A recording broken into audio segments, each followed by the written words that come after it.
سلامونه وخت مو پخیر دی اجمل شاه فیسبوک باندې او یوټیوب چینل ته ښه راغلاست. میرویس اشرف د کرکټ بوردانو مشرانو ډاډ راکړ چې افغان کرکټ سره هر برخه کې ولاړ دي. راشد خان بیا افریقا لیگ کې جادو ښکاره کړې ده او مجیب دوبۍ لیگ کې کپ وګاټه. نور جزئیات په همدې ویډیو کې وګورئ. یوټیوب چینل لایک او سبسکرایب کړئ.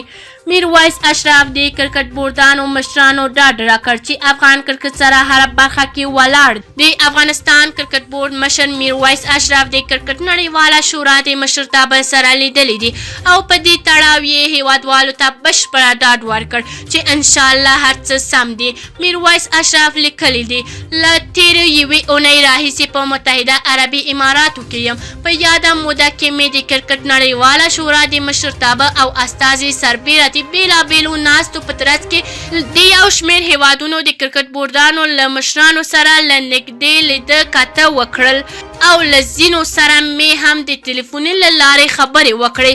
هغه زیاته کړله د دغو ناستو او ټلیفوني اړیکو په لړ کې مو د افغان لوبډلې په اړه د استرالیا بورډ د وروستۍ پریکړې په اړه خبرې وکړې. دغه راز مو له دوی سره د لوبو لړۍ یا سیریزونو د ترسروي په اړه هم بحثونه درلوده چې ډېرې مثبتې وي. نوموړی د استرالیا کرکټ بورډ د پریکړې په اړه ویلي مونږ یې هم په اړه د کرکټ نړیواله شورا ته خپل دریځ روښانه کړ او دوی دغه کار مو خواشینونکی وباله. هغه مخکې لیکلی دي دغه راز په یادو ناستو کې د کرکټ بوردانو له مشرانو د سیالۍ په ترسروي خبرې وکړې چې ډېرې مثبتې پایلې چې انشاءالله په دې اړه به هم تاسو ته نوی زیری ولرو. دوی پوره ډاډ راکړ چې له موږ سره په هره برخه کې ولاړ دي او د افغان کرکټ ورته ډېر اهمیت لري.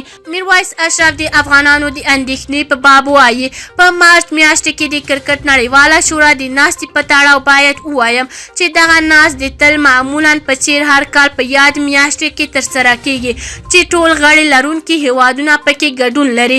موږ د دغې ناستې لپاره هم بشپړه چمتو یو چې په ترڅ کې د افغان کرکټ اړونده ټولې لاسته راوړنې او فعالیتونه ورسره شریک کړو چې موږ په دې برخه کې برلاسی یو.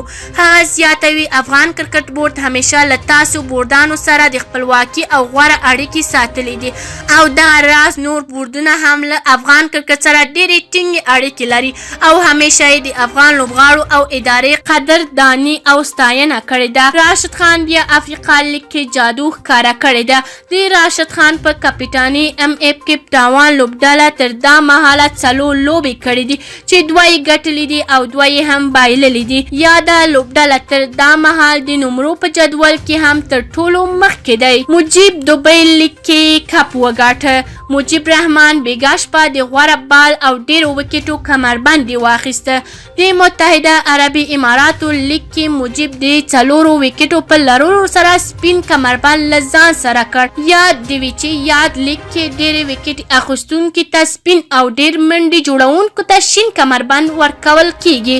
که چیرې کوم نظر لرئ کومنټ کې شریک. یوټیوب چینل لایک او سبسکرایب کړئ.